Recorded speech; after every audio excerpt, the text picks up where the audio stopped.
I was out here this morning watering the garden and I noticed that where I planted the Jamaican Callaloo last year, which would have been along here, the seeds dropped and we have a ton of baby Jamaican Callaloo, or what we call chore baji, growing here now. So it's covering the, if you notice down there, that is a pumpkin, and there's another pumpkin over there that it's growing up like weeds, unfortunately. So I'm thinking, you know what, let's do a recipe with this wild grown Jamaican Callaloo.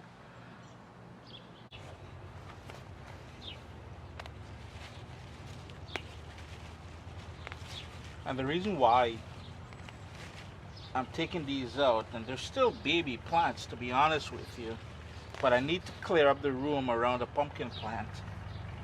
So I'm digging them out with the roots and everything. I'm taking them out. I'm just gonna wash these, take the roots out. And because they're so young and tender, I plan on quickly cooking these. These won't take long to cook. So a little bit of coconut milk, a little bit of garlic, some Scotch bonnet pepper. We'll go inside and have some fun, but I'm gonna continue picking these out of the dirt here. And in the process, I'm weeding the garden.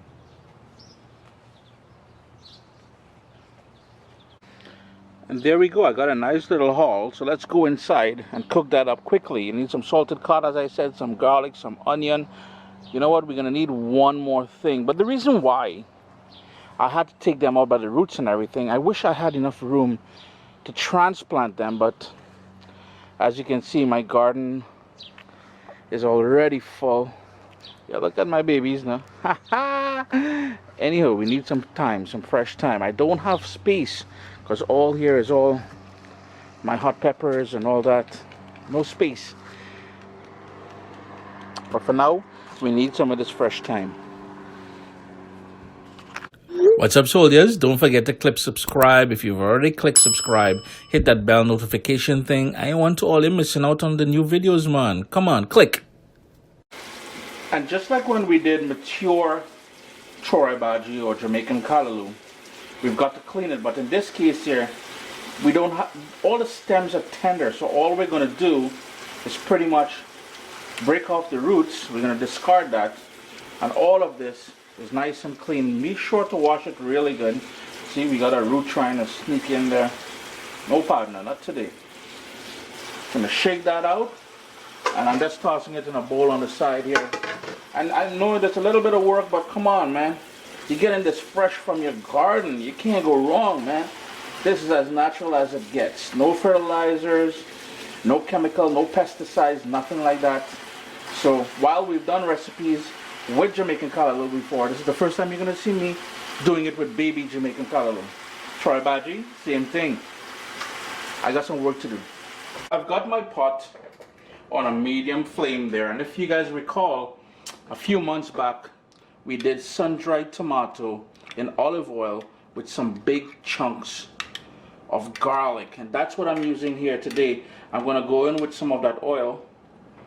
We're going to go in with a couple cloves of the garlic. Now if you're just using plain old olive oil or coconut oil and you want to put your own garlic and stuff in there, by all means rock that. I'm going to take some of these now, I'm going to chop them up, and it's going in the pot as well. So if you don't have this, if you have not made it yet, by the way, if you want a video, check out Caribbeanpot right here on YouTube. Go coconut oil, olive oil, whatever oil you got, and some garlic. Yes, and I know you're probably thinking, what madness is this man doing? Jamaican Callaloo, sun-dried tomato with garlic and oil. Aha, but if you already know how to make it, Uncle Chris is showing you a different way, a different technique. You know, it's all about educating and it's all about flavors. You're going to be asking yourself, how come mommy and granny never made it like Uncle Chris did? To that, I'm going to add a thinly sliced onion. We'll need some black pepper, the chopped up sun-dried tomato. Give that a quick little stir. And the pot may seem small, but I assure you it's all going to cook down and it's all going to fit in there. So don't fret too much. No, you're not seeing things. After all that gun talk, I realized it would be a lot easier for you guys to see in a bigger pot. So that's what I did here. I'm going to go in with 2 chopped up bird's eye pepper. If you have Scotch bonnet pepper, you want to use that. If you want to leave it out altogether, you can do that. You got dried pepper flakes, use what you got. Uncle Chris ain't trying to make all you go to the grocery store. That thyme that we picked in the backyard there, all the tender leaves are going in. Tender stems is alright too. We ain't trying to discriminate with the thyme. Put all that in there. That's wonderful flavor you're going to get from it. And speaking of flavor, the sort of second star to this dish, prepared salted cod. And I have a video on the Food FAQ channel showing you how to prepare it. And when we say prepare, we mean hydrating it, rehydrating it in water and removing most of the salt that it was cured in. So we're just going to give that a quick little stir, and we're going to let all those flavors come together. And we're almost done. You know, when I say almost done, the sort of steps involved, it's almost over already. It's that simple. And here's the thing, simple food, but real tasty, eh? That is what we do in the Caribbean, tasty. To that, another nice Caribbean ingredient, some coconut cream or cream of coconut. That's going into the pot. Give it another quick stir.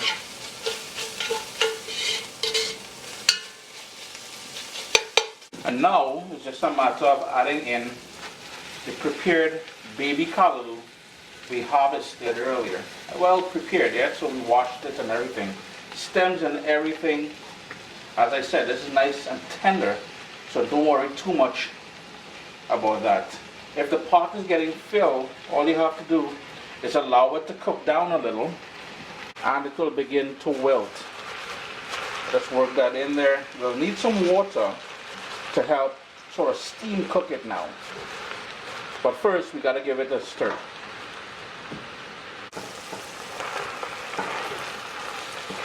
Just to make sure nothing burns on the bottom there. And all you will need is about a quarter cup of water, because this will sprout its own juices naturally, and we try not to overcook this as well. I had the lid on it, and I did say to add water earlier.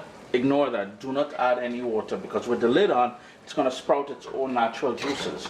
So what we're going to do now is remove the lid, and I'm going to crank up my heat to burn off that liquid, and in the process making everything nice and tender. But it's smelling incredible in the kitchen already, boy.